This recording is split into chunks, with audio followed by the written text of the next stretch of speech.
Lilith was a character in Borderlands 2 that I genuinely liked. She felt important to the story and filled a good role to be the straight man to a lot of antics after Roland dies. But Christ man, she is insufferable in later games, and I'm sick and tired of her being betrayed as literally God, while she then just turns around and does some absolute despicable shit. And I'm not talking about the whole talk to Lilith shit either, even though that is a big problem. I'm talking about a fundamental problem I have with the character and how Gearbox treats them. What's going on? I'm Cashew, and this is why I hate Lilith now. So, Lilith was a playable character in Borderlands 1 that really didn't have much lore around them, unless you count those books, but I'm pretty sure they're not canon. She then, like I briefly mentioned, really got to come into her own as a character starting with Borderlands 2. Lilith had a very important role, not only as one of the core characters driving the story, but also as the main building block for the expanded Borderlands lore on Siren. Siren lore was largely not a thing until Borderlands 2 started expanding on it and asking questions like, what else can her powers do? How much does she know, and how can this be integrated with the main story? Lilith's struggles to figure out her powers lead her to discover the application of Iridium on Siren abilities, letting her teleport people and eventually the whole city of Sanctuary. As a character though, she mainly shines in DLCs. Both Son of Cormorants and Dragon Keep DLCs let Lilith just be funny. I personally think she works the best with Brick and Mordecai, as they've all got great chemistry together and really good dynamics. So she's great in Borderlands 2, but the problems start to arise in the next game, Borderlands the pre-sequel. Pre-sequel takes place after Borderlands 1, but before Borderlands 2, and it reveals and retcons a few different things about Lilith's character. First is that she met Jack before he went mad, which is wild, and second, she is literally the catalyst for Jack going mad. I mean, not really, he was pretty far gone at that point, but Lilith made everything so much worse. First, with the help of Moxie, she tries to trap Jack and blow him up with the Eye of Helios, with zero remorse, might I add, which is a little bit odd seeing as she knew Jack as someone who wanted to save the moon from Zarpedon, and the only thing that he really did was kill 5 scientists that were pretty much innocent. After the attempt on his life, Jack full-on snaps and has lost most, if not all, of his morals and empathy. But this is not the only time this happens. After Lilith found out that Jack lived,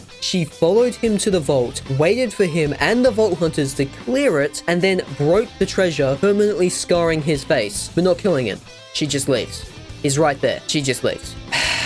So not only did she crack Jack, but then she just made it far worse after he got more power, making him even more mad and bloodthirsty. She could have killed him right there, but she didn't. And listen, I like pre-sequel story, but they did Lilith so dirty. Fast forwarding a bit, after Athena, one of the people who helped Jack, is done telling Lilith her side of the story, which includes expressing regret for working for Jack in the first place and not wanting anything to do with him, Lilith orders the execution of it, to which literally everyone is shocked about. Brick even says that it isn't her at all. The only thing that stops Athena from dying is literal divine intervention in the form of a guardian that we never see again after this. Even though I didn't really like this direction that Lilith was being taken in, it was still very salvageable. Lilith with every game was beginning to look more like a villain. But that direction was immediately stopped for Borderlands 3, which does Lilith's characterization the worst, in my opinion. The game just full-on starts out by proclaiming Lilith as a hero and the savior of Pandora a dozen times over, also stating that she was the one to kill handsome Jack, and there is so much to unpack that I don't like there. First, saying that Lilith killed Jack makes me, as the player, lose agency, since it feels like the accomplishment of taking down Jack was just taken away from me. And yes, you can choose to have Lilith kill Jack if you want, but I have never met anyone who's actually picked that option. Like, I mean, you get XP if you kill Jack. Lilith doesn't give you any XP. Why would you choose that option? Apparently, it was only added to have an alternative to killing Jack yourself, since he was helpless and dying at that point, making you killing him murder. Wasn't there a debate at the end about, like, is it okay to shoot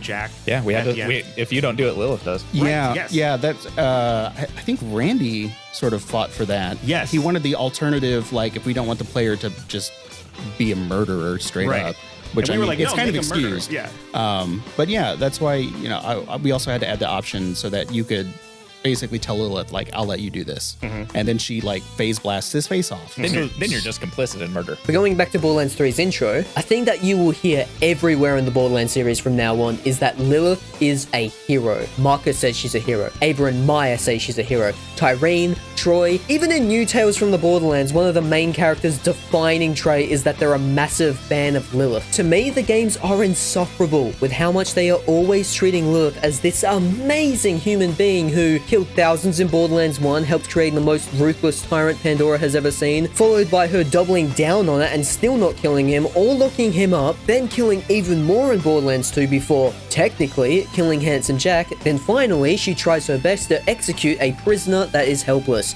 Because she was mad, I guess. Lilith is a mass-murdering bounty hunter who fell into a commander role of a resistance of a threat that she helped create. Not a hero in the slightest. But the new games really want you to think otherwise. Borderlands 3's other problem with Lilith, and yes, there's still more, is that very early on in the story, Lilith's siren powers get taken away. This leaves her to be sad for like one scene, and then follow to do absolutely nothing besides spout exposition for most of the game. And it's largely because of that the ending of Borderlands 3 of Lilith sacrificing herself to stop Elpis from crashing into Pandora doesn't feel earned at all. Since it doesn't feel earned, Lilith, despite now actually having done a heroic act, still doesn't feel like the hero the game wants them to be. It's almost like Lilith is a completely different character because of this new focus to their character. In the future Borderlands games, I would be so happy if the characters would just stop praising Lilith like they have been. It feels so out of place every time it happens, and it feels like they want Lilith to be the main character, but also exclude her from the gameplay and most of the story. I know this probably won't happen now that Lilith turned herself basically into a martyr without dying somehow. Every character will now probably be talking about how great she is constantly, with the main story also most likely going to be about rescuing Lilith from the in-between dimension that she trapped the moon in. Hopefully, if it goes that way, Lilith will just be physically stuck in the background and won't be able to participate in all the new Siren stuff, but that's all I've got for now. Tell me how you feel about Lilith in the comments, and if you think that I'm thinking about this way too hard or not. But yeah, thank you so much for watching,